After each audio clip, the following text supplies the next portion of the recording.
আসসালামু আলাইকুম, কেমন আছেন সবাই? চলে এসেছি নতুন আরেকটি রেসিপি নিয়ে।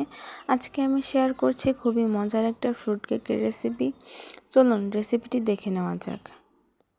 এখানে প্রথমে একটা চাল নিতে আমি 1 কাপের থেকে একটু কম ময়দা নিয়েছি। এখানে আমি একটা চায়ের কাপ ব্যবহার করেছি, আপনারা যে কোনো কাপ ইউজ করতে পারেন। তারপরে দিয়ে দিচ্ছি 1 চা চামচের একটু বেশি, মানে আমার চামচটা বড় তো, হাফ চা চামচের মতো কোকো পাউডার, একটুখানি vanilla powder, baking powder, baking soda আর দিয়ে দিচ্ছি স্বাদ মতো লবণ।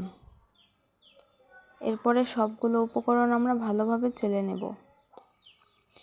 যেহেতু আমি মাপটা কাপের নিয়েছি, তো আপনারা ওইভাবে অল্প অল্প করে নিলেই হলো।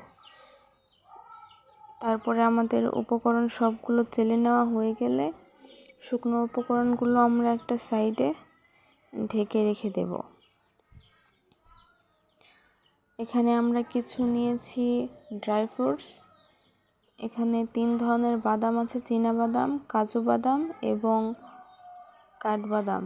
আর নিয়েছি বেশ কয়েকটা কিশমিশ একটু টুকরো করে। তারপরে যেহেতু ফ্রুট তো অবশ্যই দরকার, এখানে আমি একটা কলা একটু স্ম্যাশ করে নিয়েছি কাঁটা চামচ দিয়ে। তারপরে একটা বলে আমি প্রথমে কলার মিশ্রণটা ঢেলে দেব।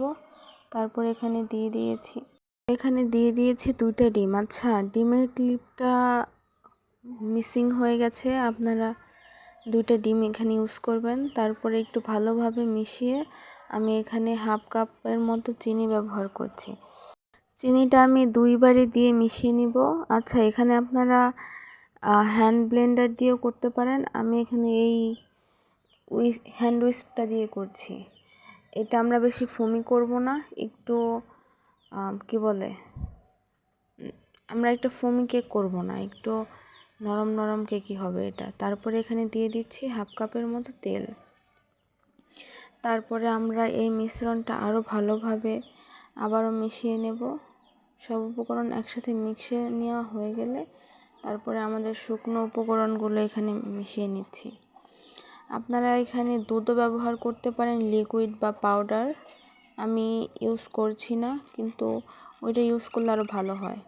কিংবা এখানে আরও বেশি ফল ইউজ করতে পারেন। শুকনো উপকরণগুলো আমরা সবগুলো একসাথে দিয়ে এরপরে একটু আস্তে আস্তে মিশিয়ে নেব। এখানে আমি যেহেতু ভিডিওটা অনেক ফাস্ট করে দিয়েছি, এর জন্য দেখা যাচ্ছে অনেক তাড়াতাড়ি করছি, কিন্তু এই কাজটা একটু আস্তে ধীরে করতে হবে। কিন্তু অত সাবধানতা বজায় না রাখলেও চলবে। আমরা আগেই বলেছি আমরা এটা স্পঞ্জ কেক বানাচ্ছি না।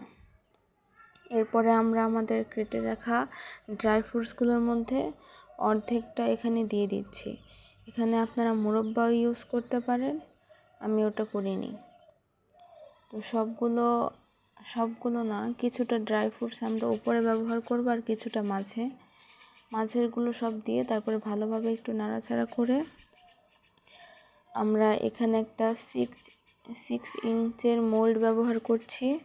মোল্ডে এখন পুরো ব্যাটারটা ঢেলে দিয়ে এরপরে একটু ট্যাপ করে নেব যাতে কোনো বাবল না ক্রিয়েট হয়।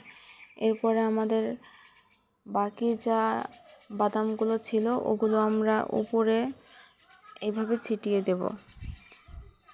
সবগুলো বাদাম দিয়ে দেওয়া হলে এখন আমরা এটা বেক করব। আজকে আমরা এটা চুলোয় বানাচ্ছি। এখানে এই পাতিলটা আমি আগেই বসিয়ে রেখেছিলাম 10 মিনিট আগে। ভালোভাবে হিট হয়ে গেলে তারপরে একটা স্ট্রেনার দিয়ে আমরা পাতিলটা বসিয়ে দেব। আধা ঘন্টা পরে আমাদের কেকটা হয়ে এসেছে। এই সময় আপনারা টুথপিক দিয়েও চেক করতে পারেন, কিন্তু আমি এইভাবেই বুঝে গেছি যে হয়ে গেছে, এর জন্য আমি আর টুথপিক ব্যবহার করিনি। দেখতেই পাচ্ছেন আমাদের কেকের ফাইনাল লুকটা। কেকটা খুবই মজা ছিল। আপনাদের রেসিপিটা কেমন লাগলো অবশ্যই জানাতে ভুলবেন না। আর এই রকম ফ্রুট কেউ বাসায় বানিয়ে থাকলে অবশ্যই জানাবেন। আর এর পরবর্তী ভিডিও খুব তাড়াতাড়ি আসছে। আজকে আসি, আল্লাহ।